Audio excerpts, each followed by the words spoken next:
All right, people, today I have the RX 124 Gundam TR6.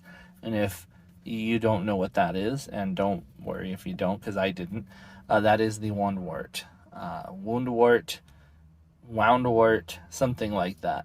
That one is it's a really weird name, but it's a really weird Gundam as well.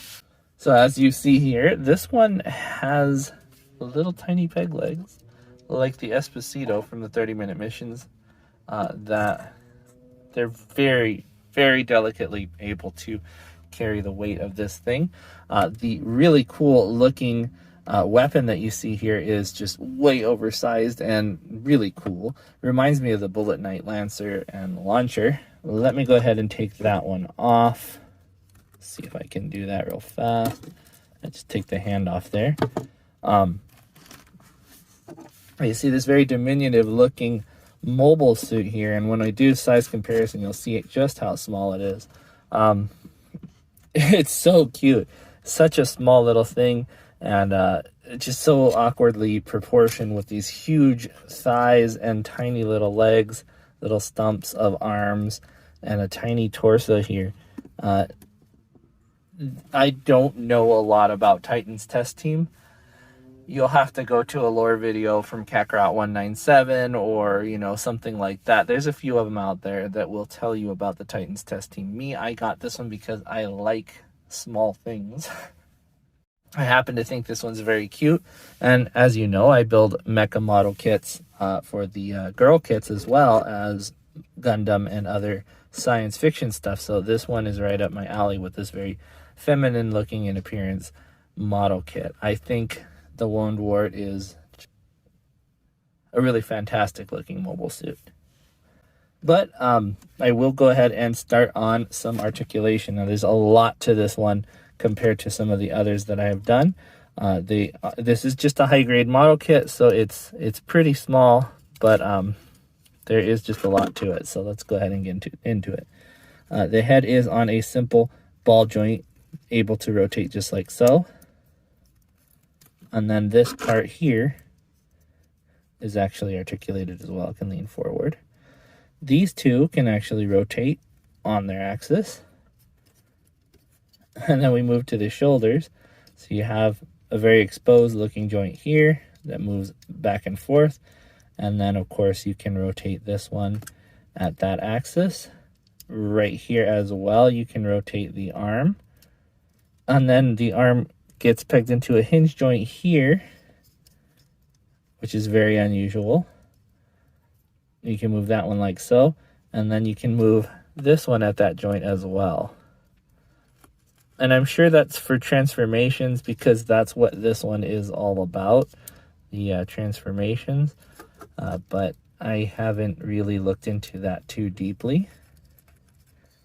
As far as the chest goes, it's pretty solid from here on down to the waist, but we will get into that right now. We are going to look at this one here. So as you can see, there's a peg here. I moved this one off when I first started the articulation, and that was an accident. But that big booty cover plugs in here. And let's see if I can get it back in. It reminds me of an insect's back section, so the abdomen there. Very spider-like in my opinion. So you can rotate that there, but it's mostly just articulated up and down. You can see that point right here on the inside of the hips. You can move up and down, as well as on that socket right here. You can move that up and down as well. So it folds quite a bit.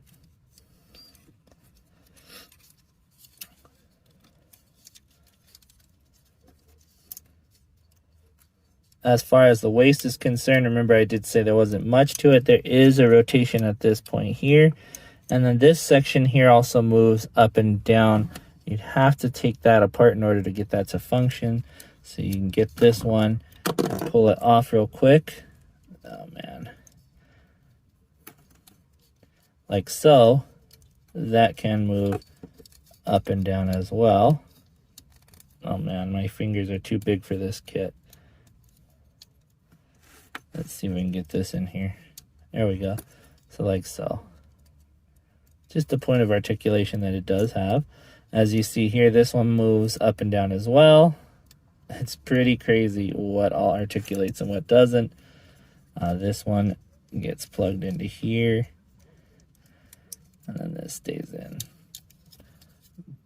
Big and a little bit vulgar looking attachment up at the front. That doesn't really have any articulation, but these things do come apart.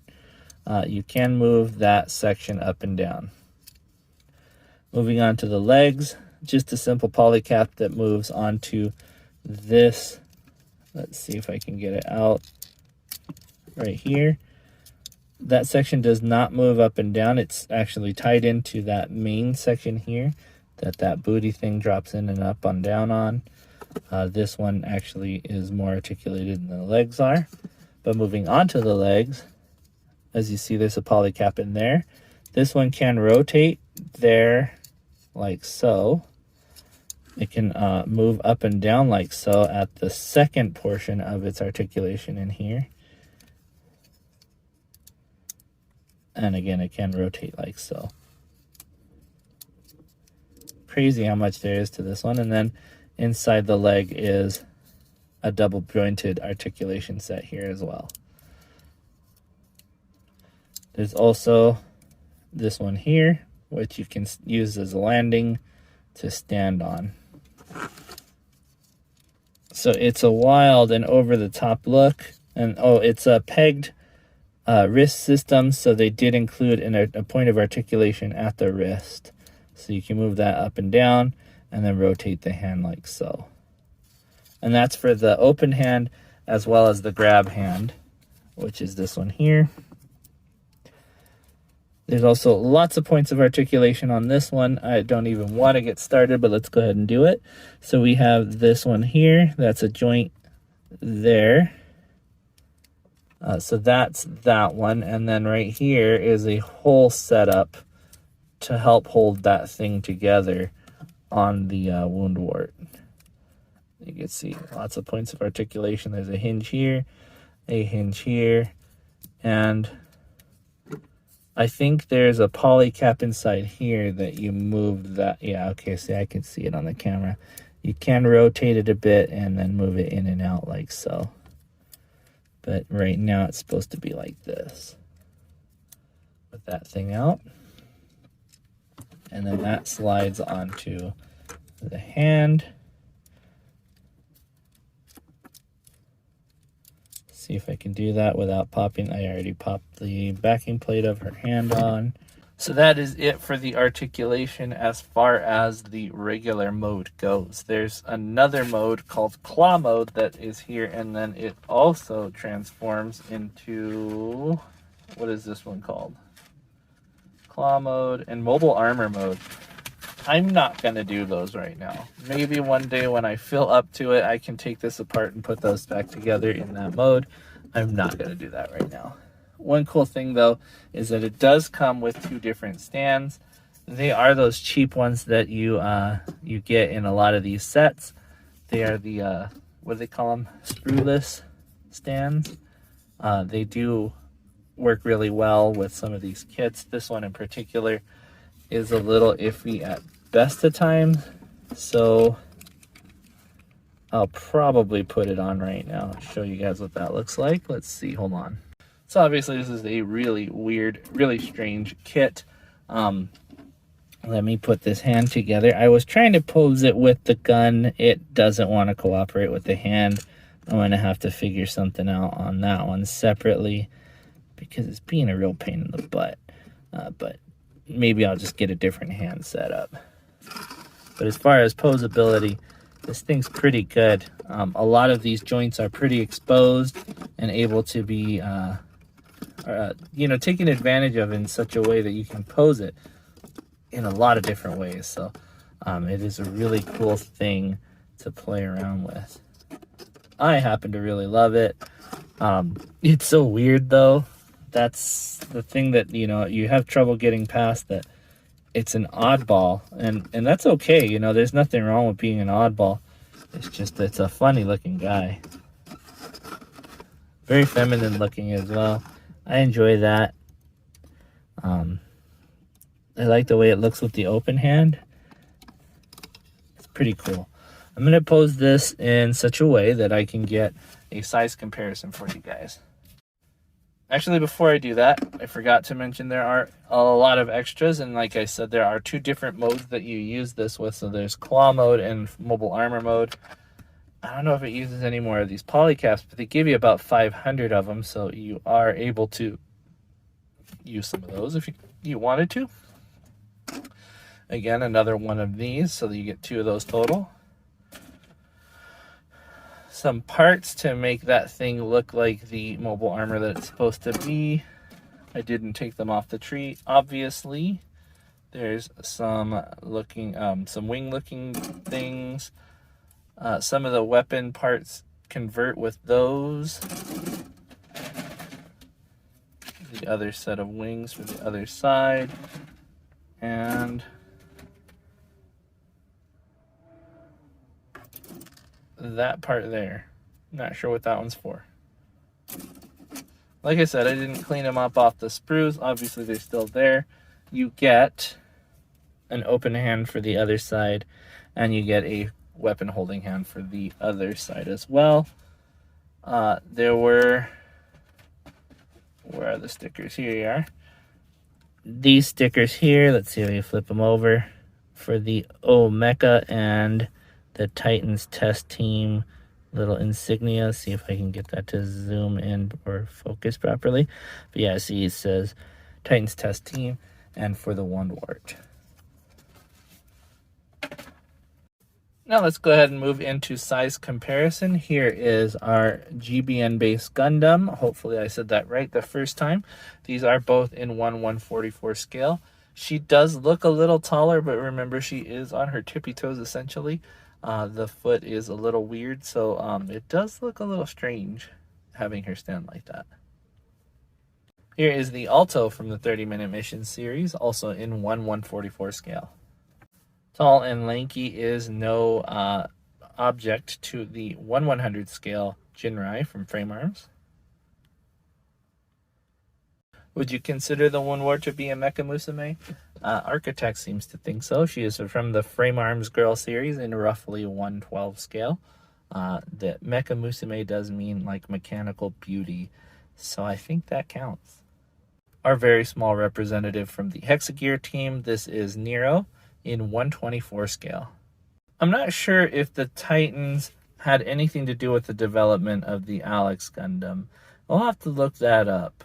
But this is the Alex Gundam in Master Grade. That is 1/100 scale. So it's quite a bit bigger than the Woundwort, but it would be around the same height if it was in 1/144. So like I mentioned, there are other modes to put this thing in. I don't want to get into them though. It's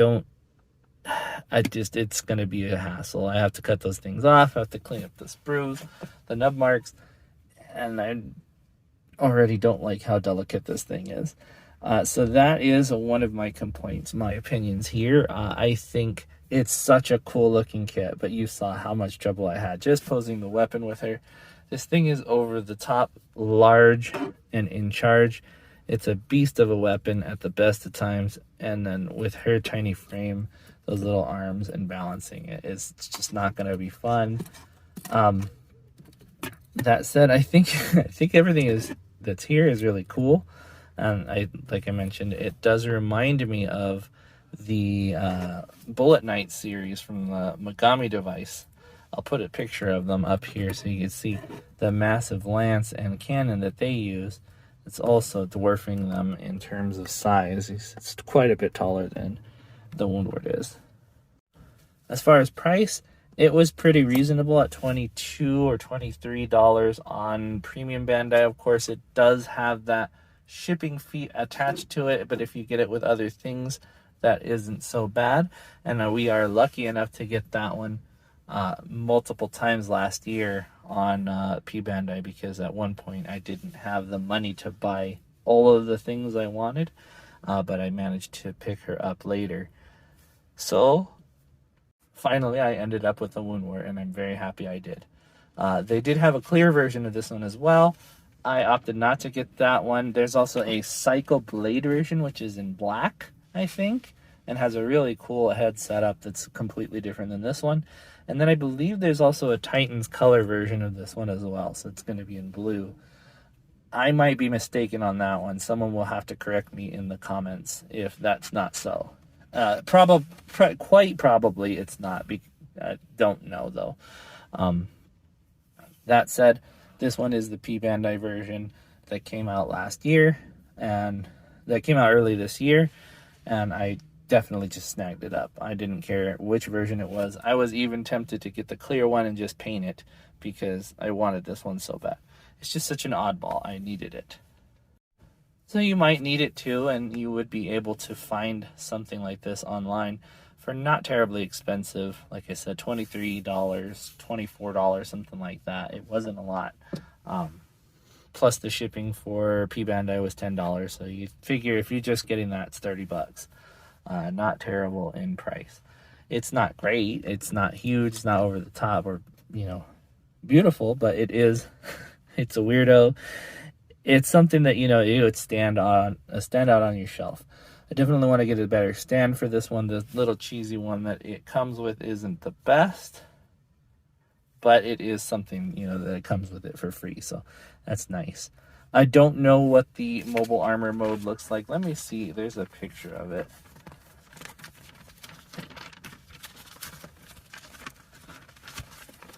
In my humble opinion, I don't know if that's a good look or not. Let's see, darken this up. There we go. It looks a little silly. There it is again, right there. It looks a little bit like a drone, actually.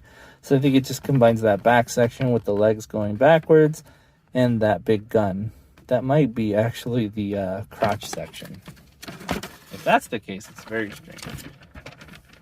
I do kind of want to see it in claw mode. I will go ahead and look up a picture of that and put it up here. But as far as what we see right now, this is where I'm going with it. I like the way this looks. I'm going to keep it this way. But that is going to be it for this video, guys. Thank you very much for watching. I appreciate you taking the time out of your day to watch my stuff. I will see you guys next time, or you'll see me, but more than likely you will see my stuff. Bye-bye.